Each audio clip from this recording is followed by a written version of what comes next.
All right, everybody. Tonight we have the pleasure of meeting with Jean Efron. And Jean has been an art consultant, she says, for 20 years or something, but I have difficulty believing it. But I've known her a while, and she does a hell of a job getting art out into the world. Hi, Jean. Welcome to the Klein-Artist-Works group this evening. I'm delighted to be here. Thank you. Thank you, too. So I always tend to like asking, where people grew up and how they got involved in the arts. What part? You grew up in the U.S.? I certainly did. I grew up in Memphis, Tennessee, Elvis Presley's town. Oh, wow. All right. And when did art attack you? When did you get involved in the arts? Well, I think early on, only I didn't realize it. I think as a very little girl, I kept looking at pictures of artworks in books as a very little girl. And then going through grade school, I was always an artist in grade school, but I finally realized, of course, that I would never measure up. So I really, really got involved in college as an undergraduate. What did you major in college? I majored in art history, though that had not been my plan when I got to my university. I had other plans and found myself, it's a long story, I don't know how much you want to hear. I just want the broad brushstrokes. That's the broad brushstrokes. I majored in history of art and architecture at the University of Pennsylvania. I loved it. I had thought I was going to medical school, but I landed up majoring in history of art, and then I went to graduate school and majored in the same thing. What did you get your degree in graduate school? What did you specialize in? Well, I did. Interestingly enough, my paper was really on IMK, but I never spent any time subsequently in architecture. It really has been primarily contemporary art, but with digging into other eras and periods and styles and media throughout art history, wherever I can. So what was your path from graduate school to today? How did you get involved? How did you find what part of the art business you wanted to be in, and how many different, were there false efforts? No, actually, it was really sort of interesting. It went along rather smoothly, although I wouldn't have predicted it. My first job was really very interesting. I became the Fine Arts Officer for the U.S. General Services Administration, which that job became the person who commissions fine art for federal office buildings.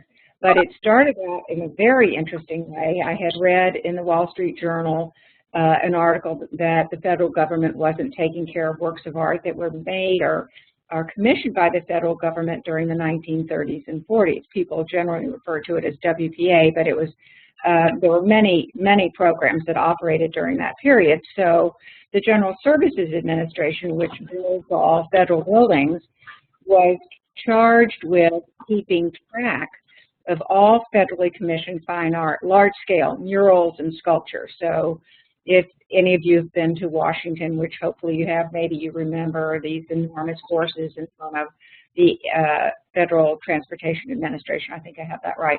But all of you have, I'm sure, been exposed to murals in post offices and other federal buildings. Post offices used to be federal. My first job was to find all of them. There were records, but they were all in the National Archives. No one had ever compiled them.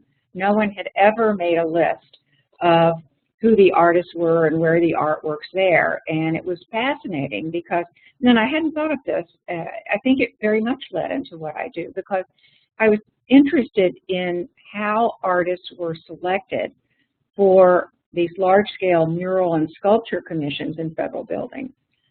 So I worked for the federal government for about 4 years. And I found that I wasn't really very happy with bureaucracies. And at some point, the federal government put a hole in one of my murals and they wouldn't repair it. So I, like any 25-year-old, I said, well, I'm out of here. I'm going to start my own business. I've met a lot of artists and I like them, and I'm going to try to put their art in private buildings. And that's how it started 36 years ago, Paul. Thank you for being nice. Wow. So, wow. So that's fascinating.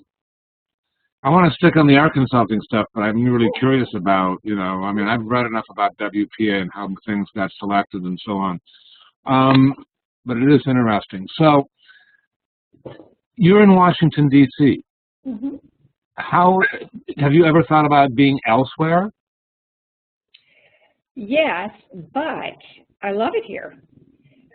This is not known for being a hard-charging art city, frankly, like New York or Chicago or San Francisco or LA or maybe even Dallas.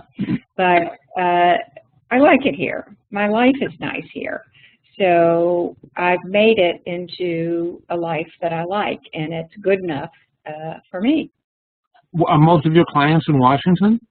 They are. I've had a few in Chicago and Philadelphia and New York, but most of them are here. Washington is a headquarters, national headquarters, as you could imagine, for a lot of companies, law firms, associations, companies, at least have a presence here.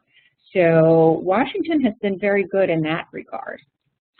Doesn't Washington change every time there's a new administration? Isn't there a lot of, every time you have a new political party or a different political party become, the power in Washington, don't a lot of jobs move with that?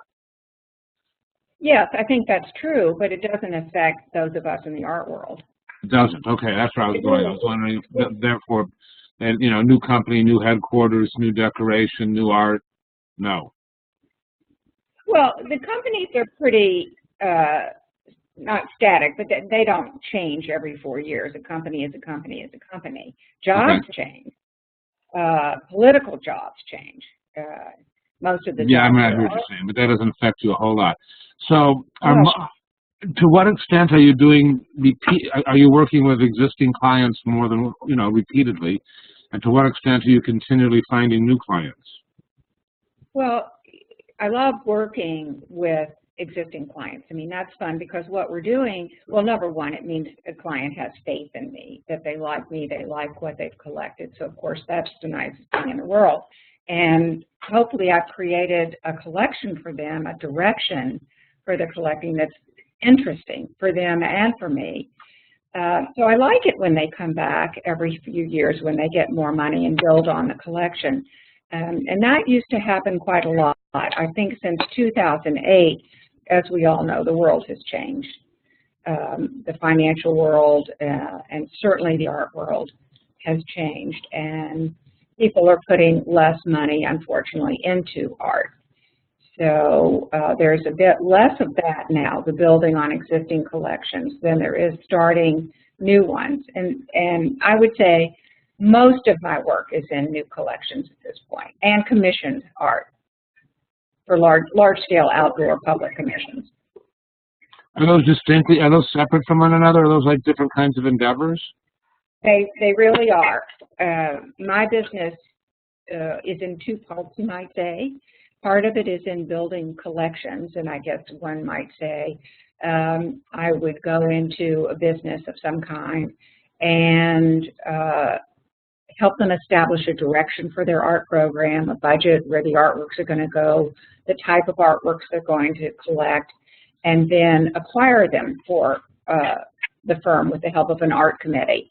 And they would be buying multiple works of art, and they would be buying all they need at one time, or they would do it, as you suggested, Paul, over a period of time in phases. But then a different direction that my firm also pursues is something more to what my office did initially with the U.S. General Services Administration. We work with a lot of developers and architects to commission large-scale sculpture, technology-based artworks for interiors of lobbies or outdoors, enormous commissions. All right, let's talk about each of these individually. With the corporate collections, you're marketing to these folks to an extent, or I mean, you said you work with developers, so did you get that? But what about with the companies? Let's talk about them first. How does the business come to you? Well, one advantage to this great age that I have is that I've been around for a while. So I'm lucky in that sometimes my name is around and people will call and I do know a lot of people here now after all this time, so that's an advantage to longevity. But we do market. I mean, this is entrepreneurial. Never thought I'd see myself in that kind of business, but it is. It's constantly getting out and getting your name out and selling yourself, your business. It's not easy for me, but you have to. So let's go with semi-normal kinds of situations. Typically, it's a corporate client that is redoing an office building or doing an office building. They're moving or they're renovating. And they're usually looking to acquire in excess of 15 works of art? Most often, yes. And 15 to 50 usually? That's right. And they have a deadline, and they want all the art pretty much done and installed at a single moment. That's right. And they'll give you'll have a budget. They have a budget in mind, or do you form the budget with them?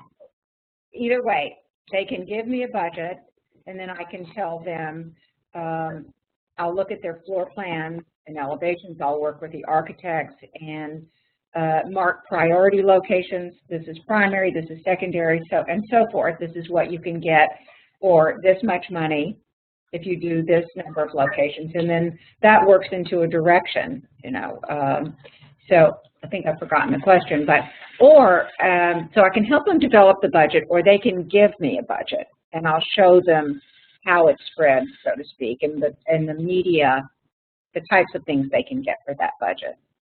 Is there usually one major significant piece? Yes, there is. There's usually a bunch of A caliber pieces and then a bunch of fill-in. Well, I don't think I'd put it as pejoratively as that. I'm sorry, I admit that. Yeah, yep. Me neither, but I did. Yep. No. I mean, they're really. It doesn't go in there if I don't think a lot of it. It doesn't get put in front of them unless I'm proud of it, and so. Let's go to the parallel now with the public commissions. Mm-hmm. Are these privately funded, or they're privately funded? Privately, right. That's and right. Then, do you look at your database for an artist? Are you doing an open call? How do you find people for a public sculpture, or a big private sculpture? That's right. It's maybe the word public is very interesting because in this case it's not a federal government. Right. It might just be open to the public but privately owned. The way I go, we in fact are building a database now not for the first time. We used a system that we no longer like. We had a terrible crash of our computer 2 Christmases ago, which was a nightmare. Although it's given us the opportunity now to start a new database. So we are, as we find artists whose work we really like and we think we want to use in the future, we put it in our database. So I think your question is, how do I find artists?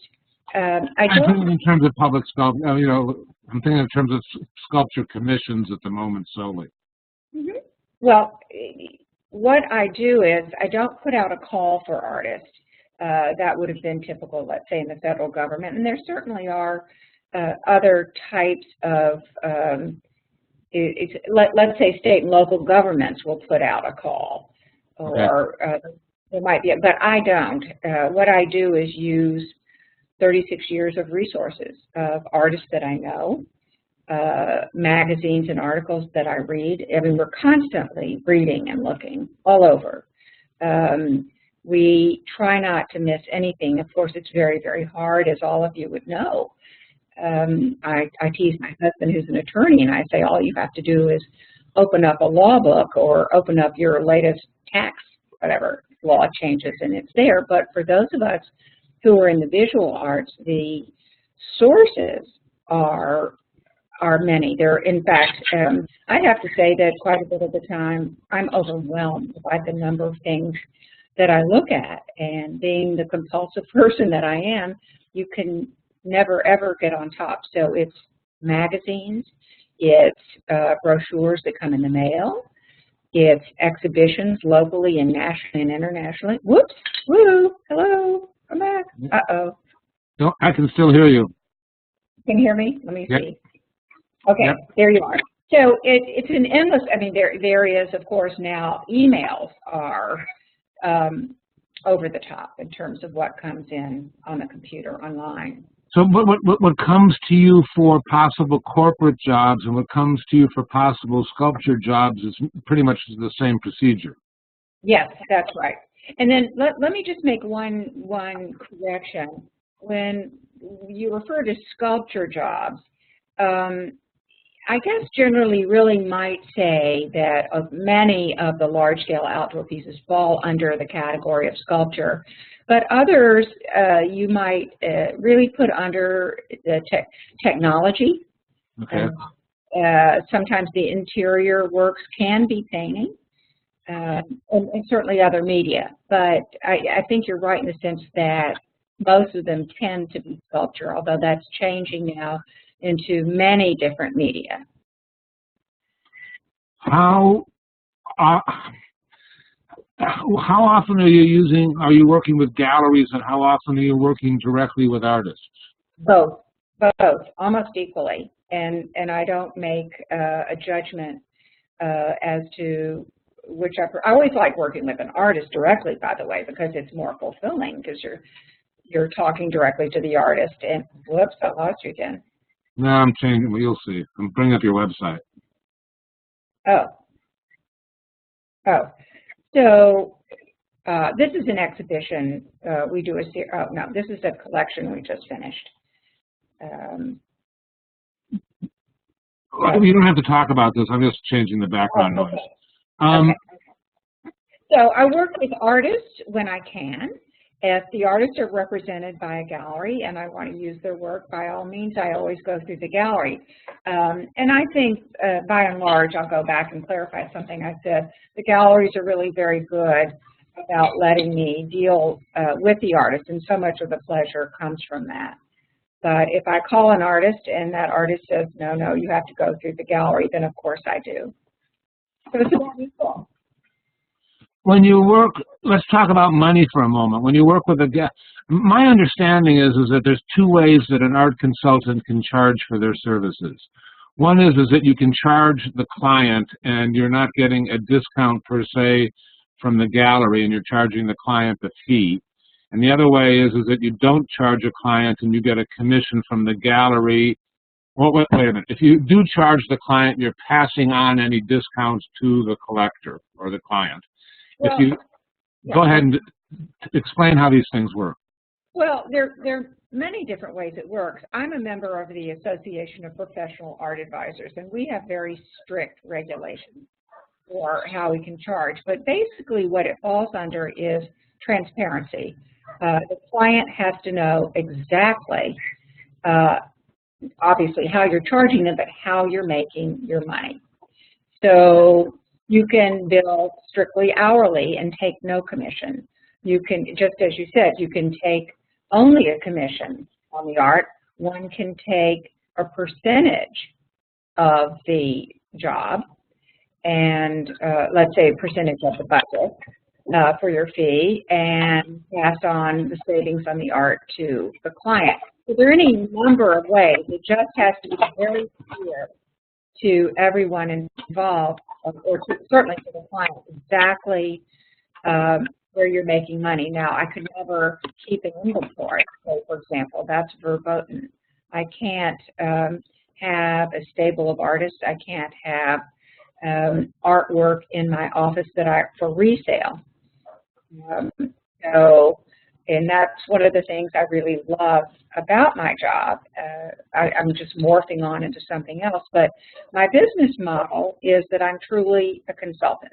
I have no financial ties to any gallery, to any artist, or any particular artwork, but I will go out and get the artwork for my client from whomever and wherever I need to get it, without respect to how much I'm going to make on it. So does that make sense? Yeah, I think it does.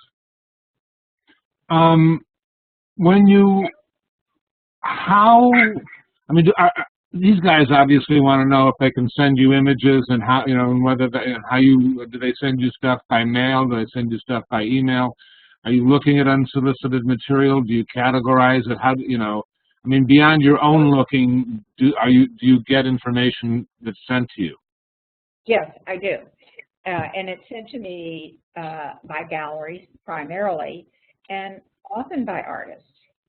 And if you want to know how to reach me and in what way, I'll be glad to talk about that too. Go ahead. You do that. Okay. I don't let my barking dog in. Go ahead. Oh, I have the same thing too.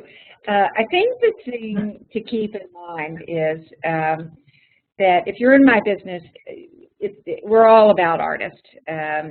We're nothing without artists. So we're always happy to look and obviously need you. The one thing, however, to keep in mind is that in this day and age, everyone is busy. Everyone is being bombarded by visuals and information. And for myself, when I go to my computer, because that's the way most of it comes in now, it is, I'll use this word again, it's overwhelming. And I have to be really frank. I think my advice to anyone seeking to be seen by me or anybody, well, even a gallerist, even someone who has a gallery, but certainly art consultants, those of curators, is I think your job is to make it easy for us. With all of this information coming in, it needs to be organized. It needs to be the same way you'd approach a job interview. You'd prepare for it. You would make sure that you have an email that's very clear, it's very organized, it's well written, it's brief, it's to the point, that you have visuals that are, let's say, mid-resolution, not high-rise, and certainly not Photoshop. So, and then the price list and dimensions attached. And so that in a few words, by way of introduction of yourself, you tell me a little who you are, where you live. Location is important, and a little bit about what you've been doing. You can attach a website or, and I'd make sure that's pretty good, or a CV. But in that first short paragraph, by way of introduction, I would want to know where you are. I'd want to know how you found me, and then just a succinct intro. To get me interested in some good slides, and then I go from there. Do you have a bias in favor or against working with artists or galleries? I mean, one or the other? I'm sorry, say that again? A bias toward one or the other? Well, yeah, let me explain, because I mean, I know some art consultants like to work with artists directly because they feel like they're getting a better percentage and less hassle, whereas sometimes the consultants prefer to work with galleries because they're getting more professionalism. So I'm wondering how you felt about either. I'm looking for the best work of art, and I'll go wherever it is to get it. So if the best work is in a gallery, that's where I'm going. If the best work is with an artist, I'm going to her or him. Do you find... How many artists you reuse? How many? I mean, if you had a work of art, how many from artists from a job you did a year ago are likely to get reused in the next year or two? Oh, good heavens! Probably. You know, I think that's a good question. I think once, really, because let me say this: it probably is a good idea to explain what we do. Take a minute to do that. You probably know how art consultants work, but bears talking about. We're not galleries, so people don't come in off the street. And I have chosen to do fewer, better jobs, if that's the way to say it. We don't take on lots and lots at a time. I'd rather do one job or two jobs at a time and do them very well, and scour and get exactly the right thing. I think that's probably a little obsessive about it. So the artist needs to understand that I'm not representing that artist with everybody. The artwork has to fit a project that I'm working on at the time. So I tell this to artists all the time, please be patient, please be patient. I may not ask you for a few years, and then I may be asking several times in a row. So I have to wait for the opportunity to put the artist in a collection in which it fits, if that's making sense. Okay, so I'm interested in what fits. How do you come up with a theme? You know, when you're doing a job, does it have a certain? Is there something that ties most of all or all of the work together? Yes, it does, and I think that's the hardest part of what I do, because it's the most creative part in a way. I'll go into a corporation, law firm, whatever, and I have a number of partners or members of the firm or the corporation there, and they may know nothing about art. So I have a huge responsibility, I believe, in getting the best works of art I can to them. But to go back to what I started to say, the hardest part is finding out how they see themselves, how they want to be seen. What is it that appeals to them? Do they have a message about the firm that they want to convey? And that can come across in many different ways. It can be a collection along a theme of a medium. I've done collections that are all photography. I've done a collection for a firm that is works of art, American works of art between the wars. And that came about because a managing partner said, I have to recognize everything I see. So I thought, oh my gosh, you've got to have all landscapes. But I realized then that American art in the 1930s, which was something I was very familiar with, had what started off being with regionalism, which is representational. And then the collection morphed and grew over 25 years to works of art in all media between the wars. And we added to it every couple of years. But in any case, so I just finished a collection. We saw a few visuals of it that was very difficult. They had no idea what they wanted. This is the case of a law firm, and as you know, the world has changed.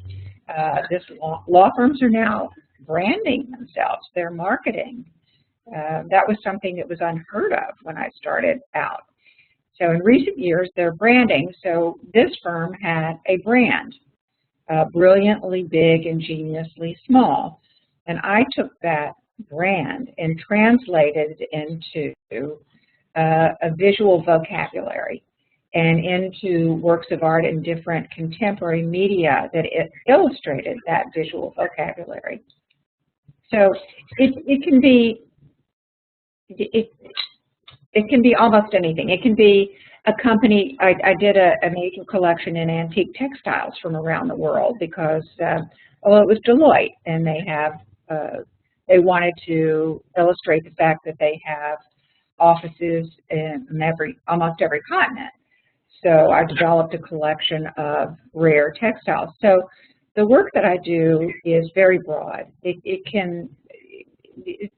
I like to use art history like a box of crayons and pick out the period that works for this client. Now what happens, happily, because I love contemporary art, is that budgets are really now allowing for contemporary primarily. They're not buying rare antique textiles anymore. Or you can't. When you say allowing for contemporary, is that because the budget's smaller? Or because the client's more sophisticated, or what? No, it has nothing to do with sophistication. It has to do with the price of things now. And you can, we all know, you can buy photography, for example, just using it as an example, wonderful works of photography by masters that are less expensive than oils or whatever. So contemporary is more accessible to budgets. Although we've spent a lot of money on a lot of contemporary artworks. If you guys start having some questions, put up some hands. I'll get to you in a moment. How long do most jobs take from conception to completion? The commissioned, large-scale commission works that we're just calling for sake of ease, sculpture, can take years. 3 years would be, 2 or 3 years would be common. But for a collection, depending on, depends on the size, I would say I'm comfortable with 6 months if it's a pretty large job. That's quick. That's quick. I had one this summer that I thought it was really put us under tremendous pressure. The client didn't sign the contract until the end of June or July 1, and then wanted everything installed October 1.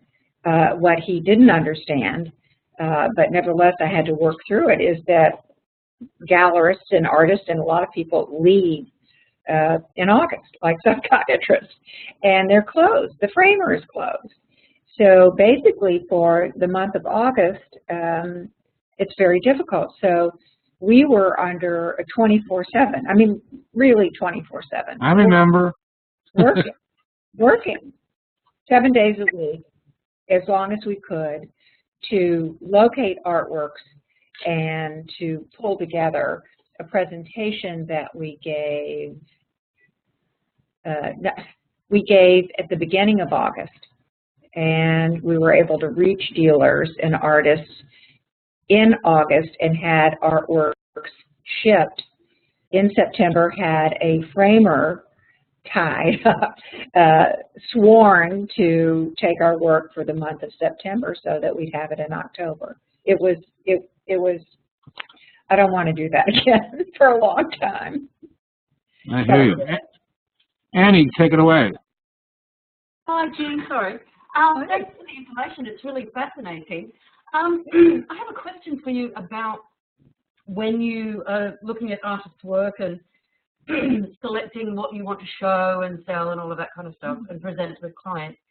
I was approached some years ago to be part of a stable of an art consultant, and she really loved my work, but she wanted me. Can you hear me? Yeah, I missed. You were approached by an art consultant. I was approached by an art consultant about 8 years ago, and I guess my question is, she loved my work, but she wanted me to basically sign it away to her and change the size, and then basically she wanted 40 of them. I'm a photographic artist, so she wanted 40 of them. She wanted them not the scale that I have them as artwork. She wanted them much more domestic, and she wanted them for a certain price. And I was just wondering whether or not, in your line of business, is that very common for that to happen to artists, or do you run your business model or your model of presenting to clients the artwork as it is, rather than how it could be sort of, morphed into what they want? Oh, no. I have to say, if I'm understanding you, not ever would I do that. Now, I might say to a photographer, well, why am I telling you this? Photographers print generally in different sizes. I might say to you, Annie, we prefer the mid-size. We prefer 30 by 40s. That's all I would say. But I would never, ever be so presumptuous as to suggest a change in an artwork. It's either you want it or you don't. And so I never did go with the art consultant, because I was kind of, I generally print really large. So, when I'm looking at 40 by 40, she wanted 20 by 20. And I was just sort of thought, well, you tend to lose your own agency as an artist if you're sort of handing over, those kinds of very important details. And I was kind of a bit put off by it. And I'm kind of really happy to hear that you look for artists and then you look at the size and all of that kind of stuff. And it's kind of interesting, because I don't really know that many photographers who print, and maybe it's just me, print in different sizes of the one image. Maybe. Well, go ahead. I'm sorry. Well, photographers, in my experience, do all the time. But they print in their own sizes.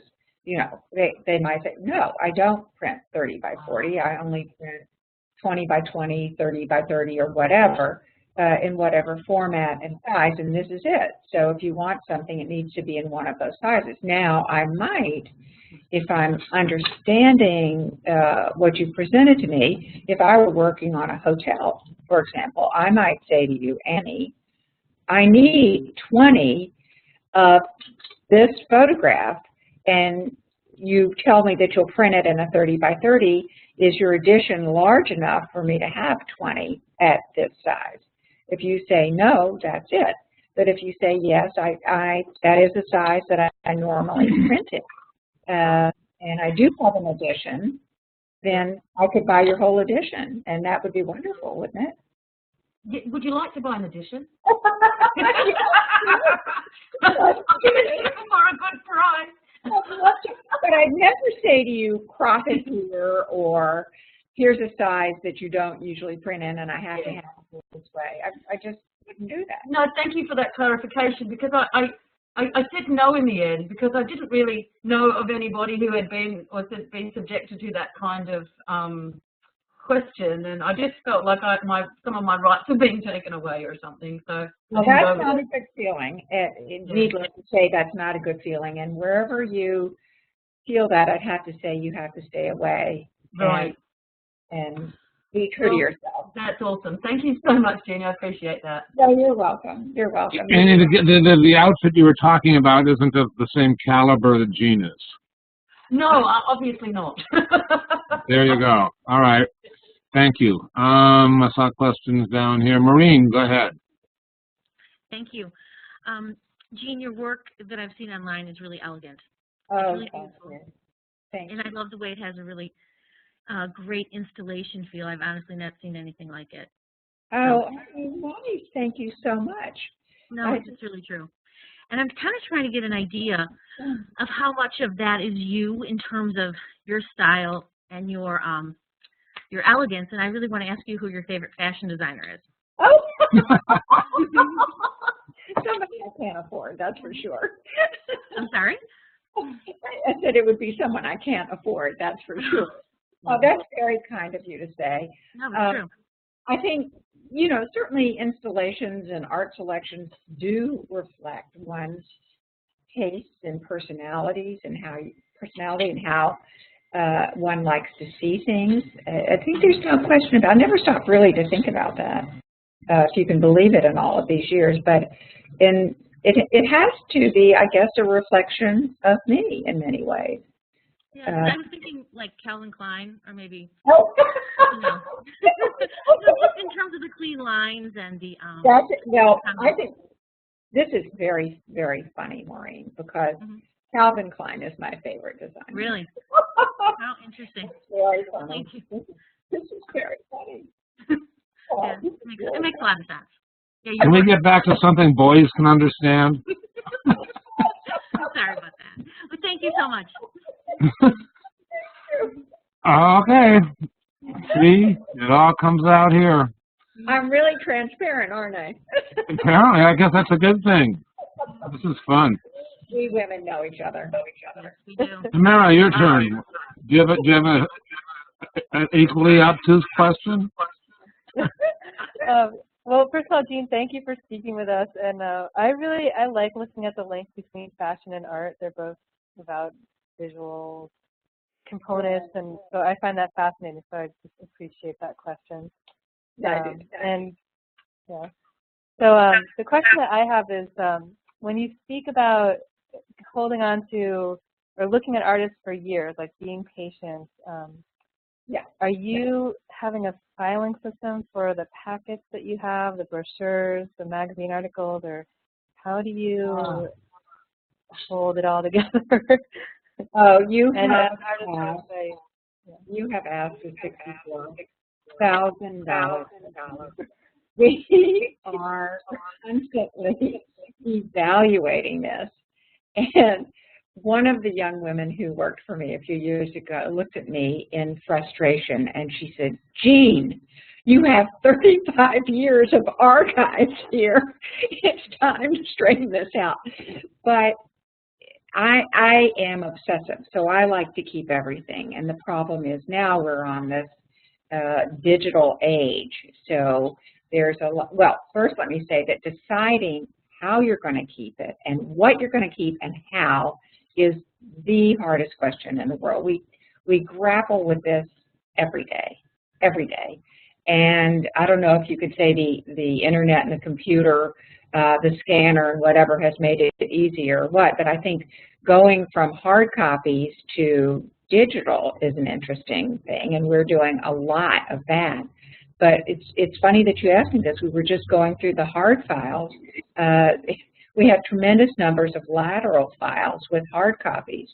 But then, as you might imagine, that material ages, and the Tamara Englishes of 5 years ago, which are in the files, are not what Tamara's doing any longer. So it's a constant problem of what you keep, how you keep it, and how long you keep it, and in what format. Do you scan it? Do you know, for example, when artists, this is why we always ask for good resolution JPEGs, because we can put those in the database. So then we don't have to have a hard file. And then when you update us, it's a very easy matter to add the new and take out the ones that no longer apply. But we do have hard files, and we have voluminous books and brochures that come from galleries and artists, just voluminous. So I don't know that I've answered your question, but we're just always in this kind of mode, and how to keep them, how to keep the material. Well, thank you for that. My curiosity was also about that updating materials, like sending new packets out, so which you can't usually address. So I appreciate that. And well, we do need to be updated, and I always say to artists that we need to be updated. I mean, not every year necessarily, but every couple of years, or it might be every year if the work has changed or something has happened. Whoops, hello, come back. Uh-oh. I think it's okay. Oh, there you are. So we do need the updates. I mean, if I have something that's 5 years old and you're not doing that any longer, that's not useful. I need to know what you're doing now. So whenever it makes sense to you to update, I think probably that's right. When you feel that the material that I have is appropriate, doing that anymore. Unless early period that I might want something from. So now that I've thoroughly confused you, always keep us up to date. Somebody asked a question, Jean, in terms of how you want stuff submitted. I have an answer, but I mean, I like to, when somebody sends you an email with images, do you want the images in the body of the email or as attachments? Doesn't matter. What I don't want is anything that's, I want a high resolution or medium high resolution JPEG. That's what I want, because if we're going to use it, for example, to show a client, we'll put it in a PowerPoint presentation, and that shows up very well. And we're always under a lot of pressure. Time is of the essence. So if we get a good visual right away, we don't have to go back and forth. We might send you an email and say, is this painting still available, or this photograph? Or, and if it is, we would use it. Or certainly we might call you up, say, in the case of Tamara, I was just talking to her, I might say, Tamara,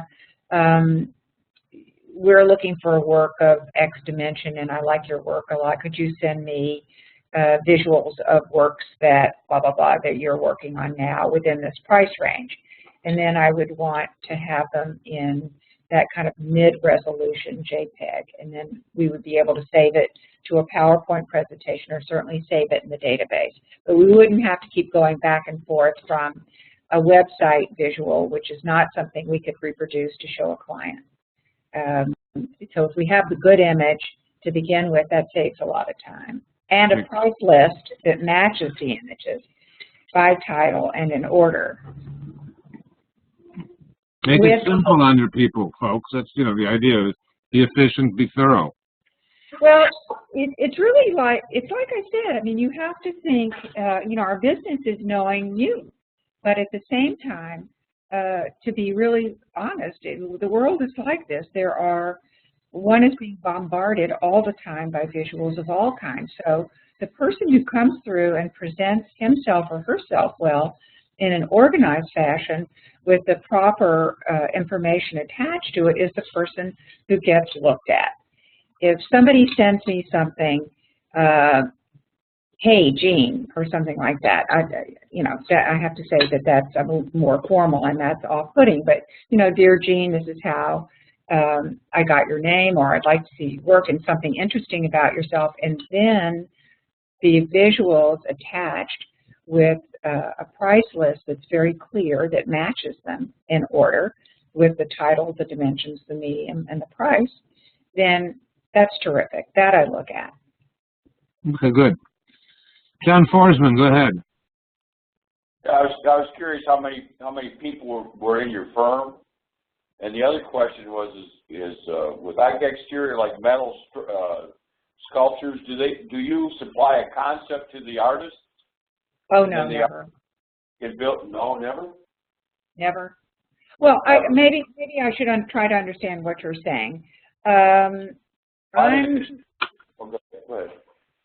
Well, let me just think that say, for example, we are commissioning a very large-scale outdoor, I don't know, in this case, I don't know that you would call it sculpture, but it's a huge light-based installation that is enormous.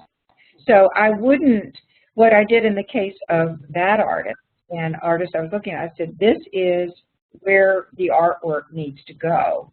And then the artist came up with the concept, if I'm understanding you correctly. I don't know, I guess I'm flailing over your definition of concept, but I never tell an artist.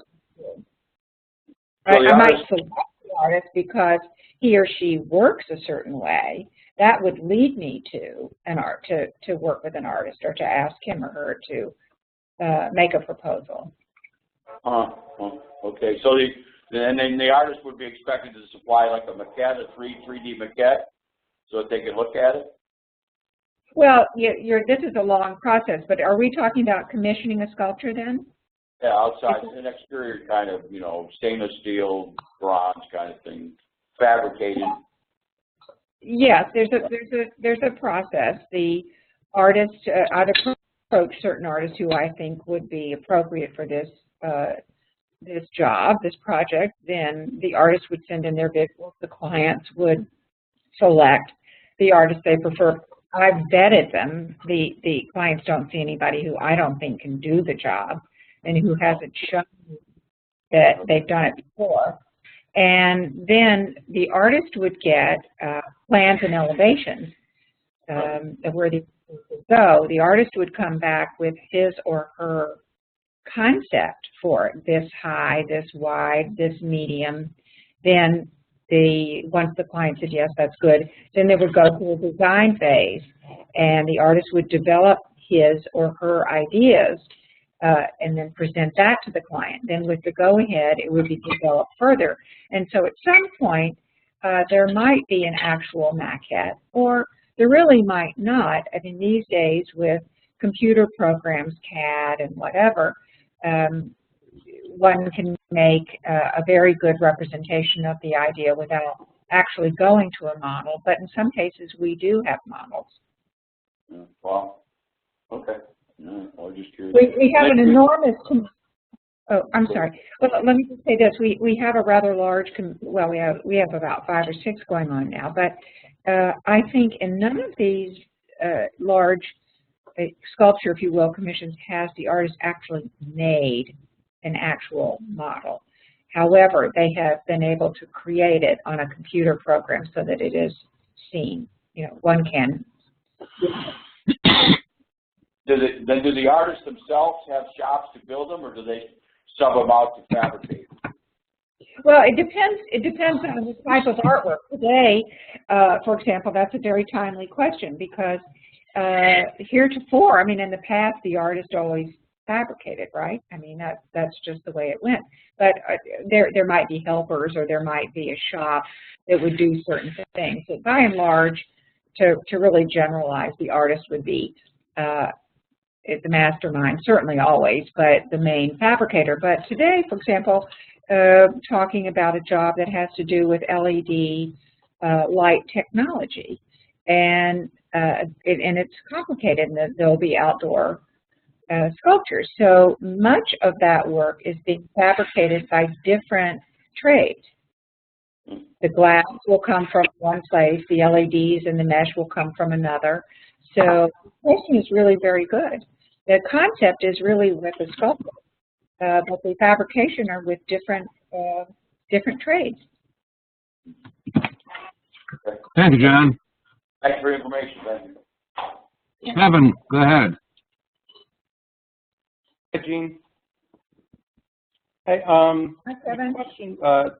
I wanted to say thank you because about 6 months ago I sent out quite a few submissions to art consultants, and you're someone from your company was actually one of a handful that responded back to me. So that was. Oh, we try, but you've given me a chance just to respond to that, Kevin. I appreciate it. We really try, but it's hard, and I feel so bad for the times that we don't get back. And I just wanted to say to all of you, please don't be discouraged when you don't hear. I mean, many times I'll say, oh, this is really terrific. Let's say, put it in the database.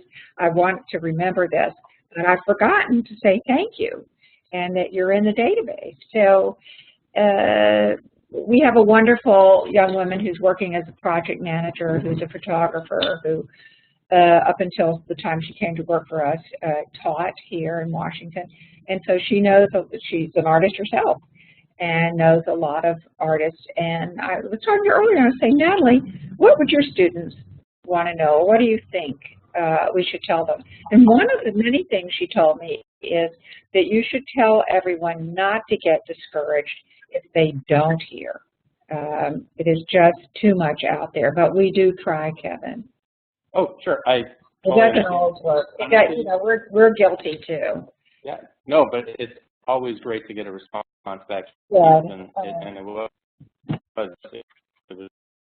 I know how I'd feel, and I'd want to hear. It's still hard to get back to everybody, though, but it's nice that you did. Kevin, thank you. John Edding, go ahead, John. Hi there. Especially these days, I don't, with sending through email, it's hard to even expect a response. So it's always nice to get something back. So. Oh, sure. Of course it is. My question was, because I have worked with some art consultants the past few years and done some hotel projects. Some have been multiples, like 250 pieces. Just right. Oops. I lost the sound. Kevin, your voice disappeared. Did I mute you? I did. I'm sorry. Go ahead. Okay. I didn't hear it, Kevin. Okay, I'll start over. I've been working with some art consultants the last few years, and I've done projects where my work has been placed in hotels in the same image reprinted 250 times in each guest room. But then I've also done projects where it would be one-off images, and these are all giclées.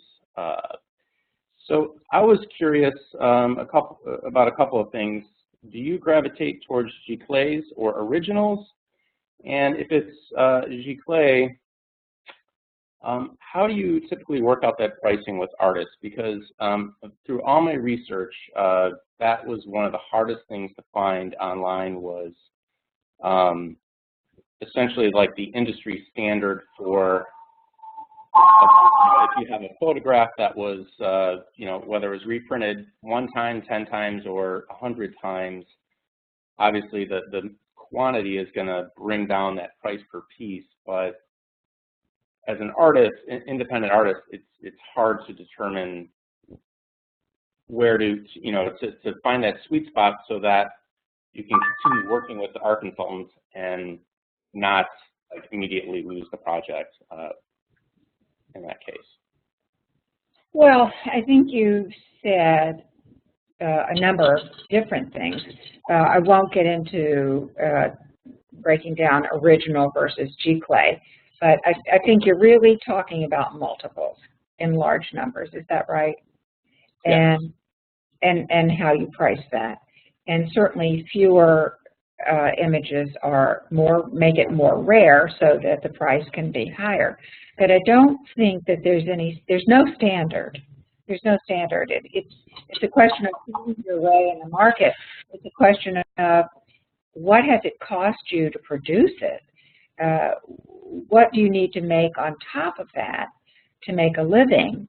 You want to make some concessions initially to get your work out there without selling yourself short.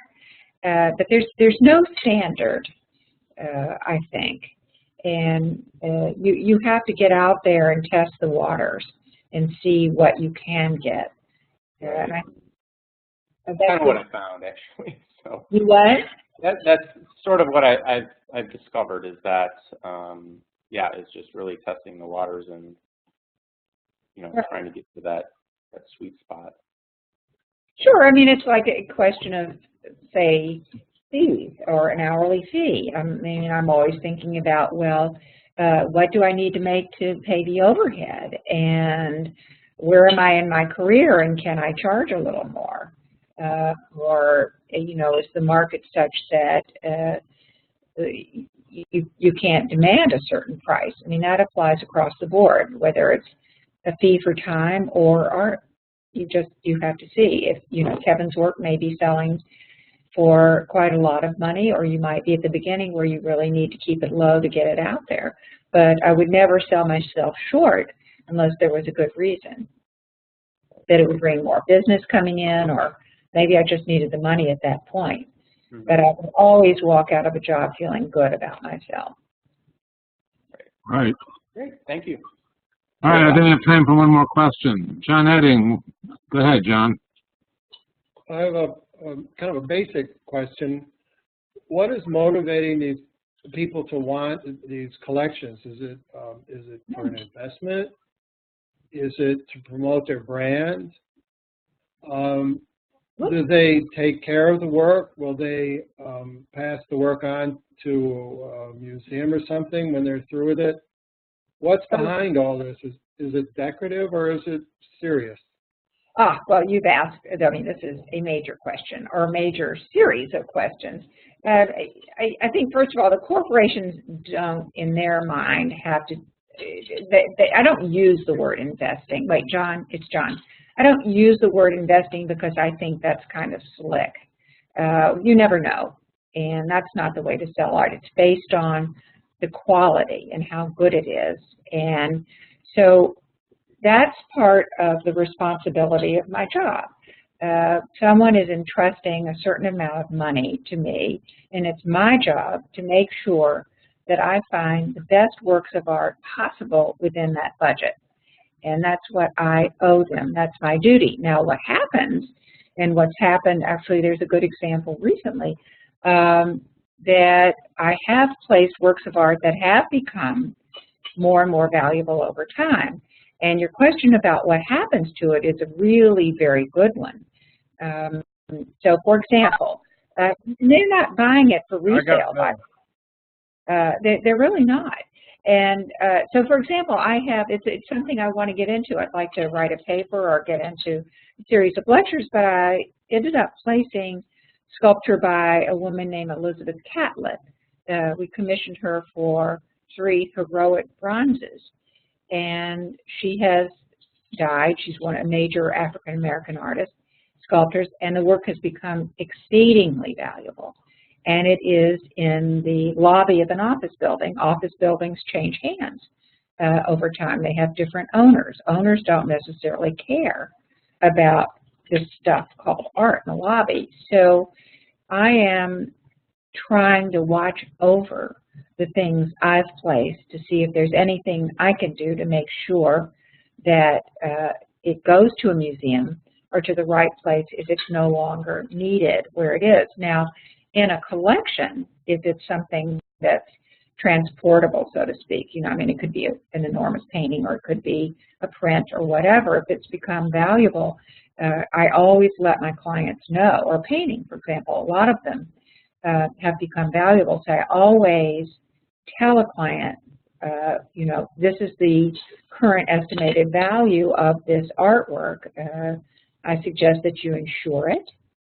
And it hasn't come to this, but I think it easily could, that I would make sure that an artwork that was no longer needed in a collection, from a collection, went to the right place. I would either sell it, have it sold, deaccession it through a major auction house or some auction house, or consign it with a dealer that I respect. But generally, corporations are not in the business of investing. And it turns out with a lot of my clients, they have gotten things that are now investments. So, in other words, they're looking to go beyond just communicating their brand. They really want to stimulate public awareness of art. They have a mission that goes beyond a public relations mission, or a mission that's purely decorative. Well, that's right. That's right. What it can be is, well, they're advancing a brand. I mean, like the law firm I said, you know, brilliantly big, ingeniously small. But at the same time, the artworks are inventive. They're wonderful, I think. They're interesting. And what this client is, you know, you judge a book by the cover. So people make a judgment about an individual, about a corporation, on the basis of what's hanging on their walls. Right. Is this interesting? Is it good? Is the quality high? What does it say about this company?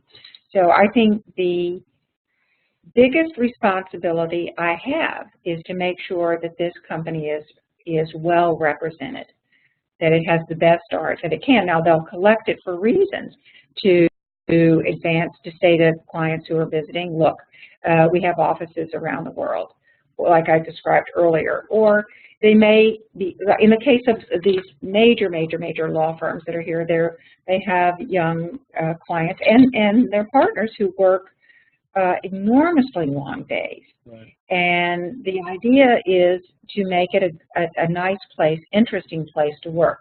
They're attracting very brilliant young people. This is very important. And how do you get them? You show them that you're interested in how they spend their lives every day by making their environment interesting and challenging. Thank you. That sounds very exciting. It really is. And then to go back and say, hey, you know, that artwork that you bought 5 years ago, well, now it's worth blah, blah, blah, blah, blah. And they go, oh. They get what art is all about. Not always. No. But they're stimulated by it, and that's, to some extent, that's the best we can hope for. Well, that's right. I mean, that's absolutely right. Even when people, I like giving tours and explaining, talking about the artworks, and I don't really mind when somebody says, I don't like that, and then you talk about it, and then you see, you know, you see people change. I mean, maybe they still don't like it, they never like it, but then you see people go, oh, now I get it. You know, I've looked at that for a while now, Jean, and, you know, it's all right. I understand, and I really like it. But that doesn't always happen. And you're not going to please everybody, but if you can pique their interest, even I hate that, it's fine. I don't want to hear it directly, but does that answer? Yes, it does. It sounds like you work with some pretty exciting people. I do. They're almost always, they're never easy. They're never easy, but they're always very, very, very bright and very challenging. So. Well, art isn't easy, is it? No, it is not. I'll tell you a terrible story. Here I am sharing this terrible story with all of you. When I first went into business, an architect friend said to me, now this is out of context. So he was talking about what I do. And he said, well, Jean, you are at the end of the food chain. Well, but we're the best part, aren't we? We're the icing on the cake. Yeah. It's nice at the end of the food chain. Right. We make the rest of it palatable. Okay, great. Thank you. So, you're welcome. was a very good question.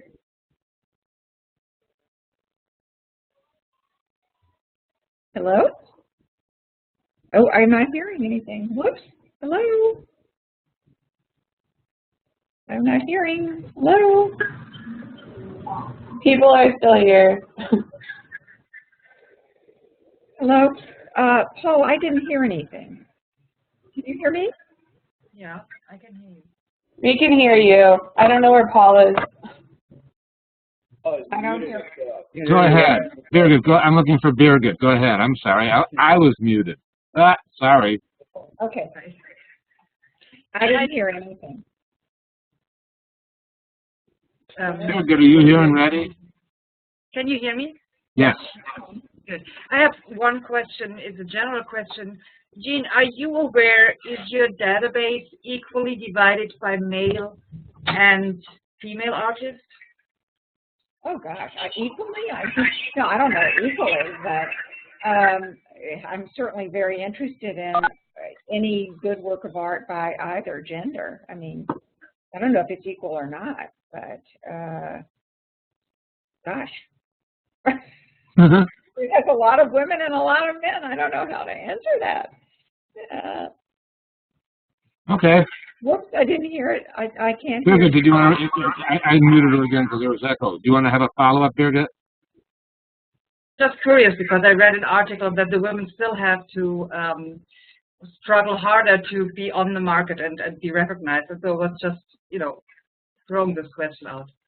Thank you. Well, I think, sorry fellas, but I do think it is harder for women. Our has been traditionally, I mean, certainly, I think it's much easier for women now, and I don't think it's an issue at all anymore, male versus female. I think, Jackson Pollock and his wife, and during that period, I think the wives who were Lee Krasner and that, they were not seen or, paid attention to during that period. But I think things are very different now. It's simply not an issue, Birgit. It's just who's doing the best work. I think it might be more different in the corporate world. I think perhaps the glass ceiling in the corporate world, that does apply. But I find in what I do, it does not apply. Good. Let's wrap this up. Jean, I think this has been really valuable. I think you've shared a lot of information. I think you've shown that there are other ways than only having a gallery to proceed, to find success in the art world. And I think you've shown that you've made a long-standing, viable contribution to culture. And I'm going to unmute everybody. I appreciate it, and I love knowing you, and I thank you for being with us tonight. Thank you, everybody. Thank you. Thank you so much. Wonderful question. Thank you.